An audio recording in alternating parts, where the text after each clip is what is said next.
Tu avances. Mais à l'intérieur, quelque chose s'éteint.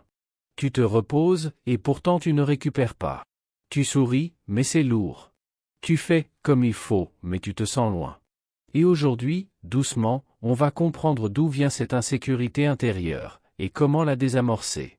Si tu es là, ce n'est pas par hasard. Et non, ce n'est pas de la paresse. Ce n'est pas un manque de volonté. C'est souvent une fatigue émotionnelle, qui n'a plus de place pour se dire. Peut-être que ton corps parle avant toi. Une tension dans la poitrine. Une nuque serrée. Un sommeil qui n'apaise plus. Peut-être que ton esprit tourne en boucle. Des scénarios. Des « et si ». Une saturation qui n'a pas de bouton OFF. Et peut-être que tes émotions sont devenues imprévisibles. Tu encaisses, puis tu débordes. Tu te retiens, puis tu t'en veux. Tu veux la paix intérieure, et tu te sens en alerte. Ce qu'on va faire ensemble est simple et profond. D'abord, comprendre ce qui se passe quand l'insécurité s'installe dans l'esprit. Ensuite, reconnaître ce qui te draine, parfois en silence, parfois normalement.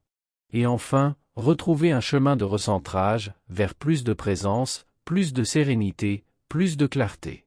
Discontis educational and does notre place médicale advisor professional support. Tu sais, l'insécurité intérieure n'arrive presque jamais comme un orage. Elle arrive comme une bruine. Fine. Répétée. Qui finit par mouiller tout. Imagine ton esprit comme une pièce. Au début, elle est vivante. Il y a de l'air. Il y a de l'espace. Tu respires dedans. Puis, petit à petit, tu y entasses des choses. Des obligations. Des attentes. Des rôles. Des « je dois ».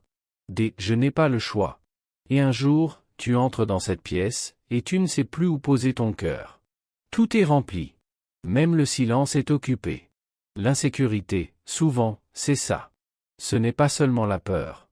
C'est la sensation que tout peut basculer, même quand tout va à peu près.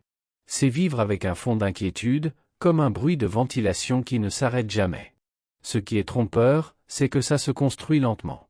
Un petit compromis ici. Une phrase avalée là. Un besoin repoussé pour plus tard.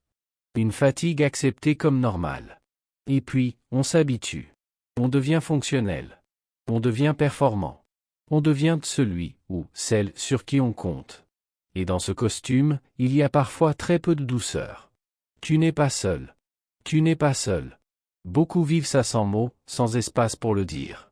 Parce que de l'extérieur, tout a l'air correct. Et à l'intérieur, c'est comme si tu tenais ton monde à bout de bras. Et pourtant, ton système n'est pas fait pour être en tension permanente. Ton cœur n'est pas fait pour se raidir pour survivre à chaque journée. Ton esprit n'est pas fait pour porter le futur en permanence. Au début, tu le remarques à peine. Tu deviens un peu plus distant. Tu réponds plus vite. Tu t'isoles un peu plus souvent. Et puis, doucement, ça change ta façon d'être au monde. Tu te détaches, comme pour te protéger. Tu fais moins d'efforts pour expliquer. Tu as moins envie de participer. Tu regardes les choses de loin. Parfois, tu deviens irritable. Pas parce que tu es mauvais. Parce que ton réservoir est bas. Et qu'à ce niveau-là, chaque petite demande ressemble à une montagne. Tu évites. Les appels. Les messages. Les lieux trop pleins. Les gens trop exigeants, même involontairement. Tu ressens comme un brouillard mental. Tu lis une phrase, et tu la relis. Tu commences quelque chose, et tu oublies pourquoi tu étais là. Ton esprit est là, mais pas vraiment disponible. Et la joie devient rare. Pas inexistante. Mais lointaine. Comme une musique qui vient d'un autre appartement. Tu deviens plus sensible. Un bruit t'agresse. Une remarque te traverse. Une tension te fatigue plus vite. Tu te sens décalé. Comme si les autres étaient sur une fréquence différente. Comme si tu faisais semblant de suivre, alors que tu es en train de tenir. Tu te demandes si c'est toi qui changes ou le monde qui devient trop dur? Tu t'étonnes de réagir si fort à des choses si petites? Tu as parfois l'impression de ne plus reconnaître ta propre façon d'aimer? Tu te demandes pourquoi tu n'arrives plus à te réjouir comme avant? Tu te demandes si tu es devenu froid, alors que tu es juste épuisé? Tu te demandes combien de temps tu peux encore faire semblant que ça va? Voilà ce que fait l'insécurité dans l'esprit. Elle ne crie pas toujours. Mais elle use. Elle grignote la présence.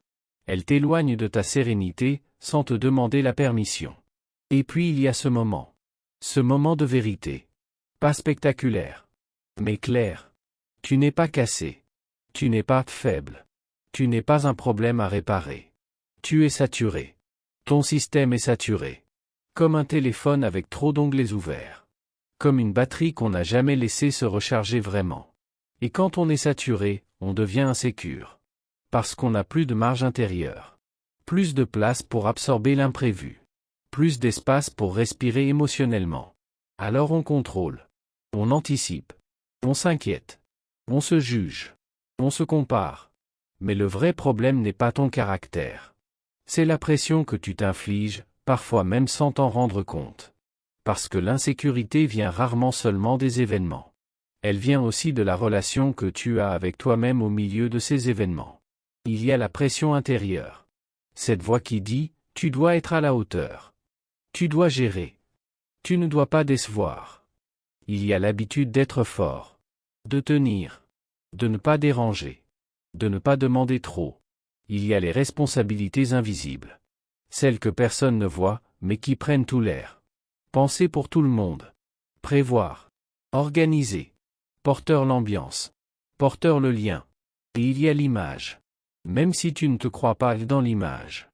L'image de celui qui va bien. De celle qui assure. De la personne stable. Tu peux vivre une journée entière avec un sourire, et rentrer chez toi vidé. Parce que toute la journée, tu as tenu un écart.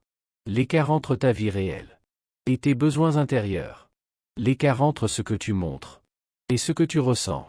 L'écart entre ce que tu donnes et ce que tu reçois. Et plus cet écart dure, plus l'insécurité grandit. Parce que quelque part en toi, une partie comprend, je ne me rejoins plus. Ce n'est pas toujours dramatique. C'est même souvent discret. C'est une perte de clarté. Une perte d'alignement. Une perte de contact. Et c'est là que le basculement commence. Pas en forçant davantage. Pas en ajoutant une couche de discipline. Pas en te parlant durement. Le tournant, c'est la reconnaissance. Voir. Nommer. Admettre. Dire intérieurement, oui. Je suis fatigué. Oui. Je suis en saturation. Oui. Mon système est en alerte. C'est simple, et ça change tout. Parce que ce qui augmente la souffrance, ce n'est pas seulement ce que tu vis. C'est ce que tu refuses de voir, par peur d'être trop. Reconnaître, c'est retirer une partie de la lutte. C'est arrêter de te battre contre ton état. C'est te donner une place. Un espace intérieur. Et dans cet espace, la présence revient. Pas comme un miracle. Comme une permission. Tu sais, la sérénité ne revient pas quand tout devient parfait. Elle revient quand tu redeviens réel avec toi-même. Quand tu cesses de te trahir dans les détails. Alors maintenant, très doucement, on va passer à quelque chose de concret. Pas des grandes décisions. Pas des transformations radicales. Des petits gestes. Des micro-choix. Des manières de rééquilibrer ton monde intérieur. Une respiration à la fois. Une limite à la fois. Un « je me choisis » à la fois. Micro-pause, micro-respiration. Ce n'est pas une technique magique. C'est un rappel à ton système, tu peux descendre d'un cran. Tu t'arrêtes 10 secondes, tu poses une main sur ton ventre, et tu allonges l'expiration. L'expiration dit au corps, je ne suis pas en danger immédiat. Exemple, avant de répondre à un message qui te tend, tu souffles lentement 3 fois, et tu réponds ensuite, depuis plus de clarté. Réduire le bruit intérieur. Le bruit, ce n'est pas seulement les sons autour. C'est l'accumulation de pensées, d'onglets, de comparaisons. Tu choisis un petit moment sans entrée, pas d'écran, pas d'infos, pas de discussion. Même 5 minutes créent un recentrage. Exemple, pendant que l'eau chauffe, au lieu de scroller, tu regardes simplement la vapeur, et tu laisses ton esprit se poser. Nommer ce que tu portes. L'insécurité se nourrit du flou. Plus c'est flou, plus c'est lourd. Tu écris ou tu dis à voix basse ce que tu portes, je porte cette attente, je porte cette peur, je porte cette responsabilité. Nommer, ce n'est pas se plaindre. C'est remettre de la lucidité dans le système. Exemple, le soir, tu notes 3 choses qui t'ont pesé dans la journée, juste pour les sortir de ta poitrine. Une petite limite, même imparfaite. Se choisir ne commence pas par un grand discours. Ça commence par un « non » simple ou un « pas maintenant ». Tu n'as pas besoin de te justifier pendant 20 minutes. Une limite claire protège ta paix intérieure. Exemple, quand on te demande un service de plus, tu dis « Je ne peux pas cette semaine, je dois me rééquilibrer ». Simplifier une obligation. La saturation adore les listes infinies. Tu n'as pas besoin de tout porter en même temps. Tu choisis une chose à alléger, une tâche, une exigence, une perfection. Simplifier, c'est rendre ta vie respirable. Exemple, au lieu de faire tout d'un coup, tu fais le strict nécessaire aujourd'hui, et tu assumes que c'est suffisant. Restaurer une connexion nourrissante. Toutes les relations ne reposent pas ton cœur. Certaines prennent. D'autres rendent. Tu cherches une présence simple, sans performance, quelqu'un avec qui tu peux être vrai, même en silence.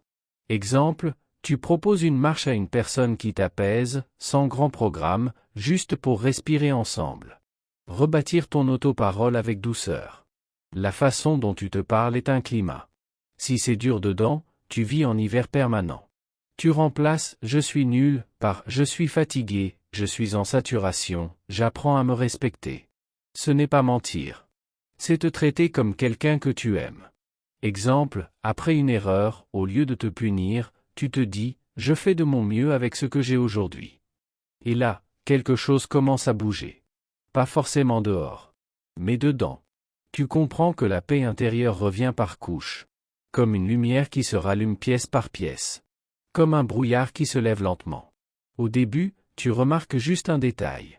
Tu respires un peu mieux. Tu dors un peu plus profond. Tu réagis avec un peu moins d'urgence. Puis tu gagnes en clarté. Tu vois plus vite ce qui te draine. Tu vois plus vite ce qui t'agite.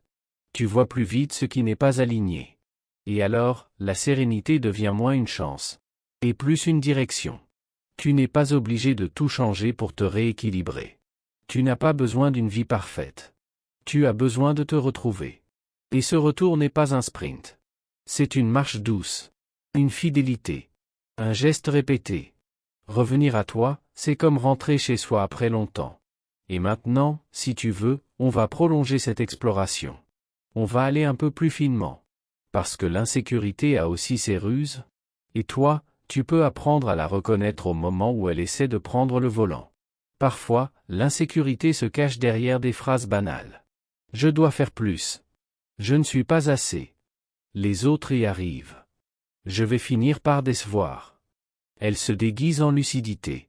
Alors qu'elle est souvent une forme de peur. Et ce qui est délicat, c'est qu'elle peut devenir un automatisme. Comme si ton esprit s'était habitué à scanner le danger. Même quand le danger n'est pas là. Tu te réveilles, et tu es déjà tendu. Tu ouvres les yeux, et ton mental ouvre une liste. Tu n'as encore rien vécu, et tu as déjà un poids. Ce n'est pas ta faute. C'est un apprentissage. Un conditionnement. Une manière de survivre qui s'est prolongée. Souvent, ce système s'est construit parce qu'à un moment, tu as dû te débrouiller. Tu as dû tenir. Tu as dû être fiable. Tu as dû être fort. Et ce rôle t'a servi. Il t'a protégé. Il t'a permis d'avancer. Mais aujourd'hui, peut-être qu'il te coûte. Parce qu'il ne te laisse plus assez de douceur. Plus assez de respiration. Plus assez d'espace. Alors la question n'est pas « comment être invulnérable ?» La question est « comment redevenir en sécurité en moi ?» Et cette sécurité commence par quelque chose de très simple. Te donner de la présence. La présence, c'est ce moment où tu es là. Pas dans hier. Pas dans demain. Là. Même si tout n'est pas réglé. Même si tu as encore peur. Même si tu ne sais pas exactement. La présence ne demande pas la perfection. Elle demande juste de revenir. Et quand tu reviens, tu peux voir plus clair. Tu peux repérer ce qui te vole de l'énergie. Les conversations où tu te contractes. Les obligations où tu te perds. Les endroits où tu te trahis pour être aimé. Et tu peux commencer à te choisir. Pas contre les autres. Pour toi. Se choisir, ce n'est pas devenir égoïste. C'est arrêter de te laisser en dernier. C'est comprendre que ta paix intérieure est une responsabilité. Pas une récompense. Alors oui, il y aura des ajustements. Il y aura des petites culpabilités qui remontent. Parce que quand on pose une limite, on dérange l'ancien équilibre. Mais tu peux apprendre à rester doux, même en étant ferme. Tu peux dire non sans te fermer. Tu peux te protéger sans te durcir. Et c'est là que la sérénité devient solide. Parce qu'elle ne dépend plus seulement des circonstances. Elle dépend de ton lien à toi. Il y a un moment où tu réalises quelque chose d'important. Ce n'est pas que tu es trop sensible. C'est que tu as trop porté. Ce n'est pas que tu es fragile. C'est que tu as manqué de repos émotionnel. Ce n'est pas que tu étais cassé. C'est que tu as besoin de te réajuster. Et ce réajustement, tu peux le faire avec douceur. Pas en te pressant. Pas en te jugeant. En te parlant comme on parle à quelqu'un qu'on veut t'aider. Si aujourd'hui tu te sens fatigué, anxieux, débordé, tu peux commencer par un geste minuscule. Une respiration consciente. Une phrase vraie. Une limite simple. Ce sont des graines. Et les graines, ça ne pousse pas en une nuit. Mais ça pousse. Avec le temps, tu remarques que tu redeviens plus stable. Moins en alerte. Plus clair. Plus aligné. Tu sens que ton système se rééquilibre. Comme une mer qui se calme après une période de vent. Et même si tout ne disparaît pas, tu te sens à nouveau habiter ta vie. Alors, si cette vidéo t'aide, abonne-toi à Présence et Sérénité. Mets un like pour soutenir ce type de contenu calme, lucide et profondément humain. Et dis-moi en commentaire, qu'est-ce qui te draine le plus en silence? Peut-être que tes mots aideront quelqu'un d'autre à se sentir moins seul. Et si tu connais une personne qui a besoin de recentrage, de respiration, de limites douces, partage-lui cette vidéo. Je veux que tu retiennes ça.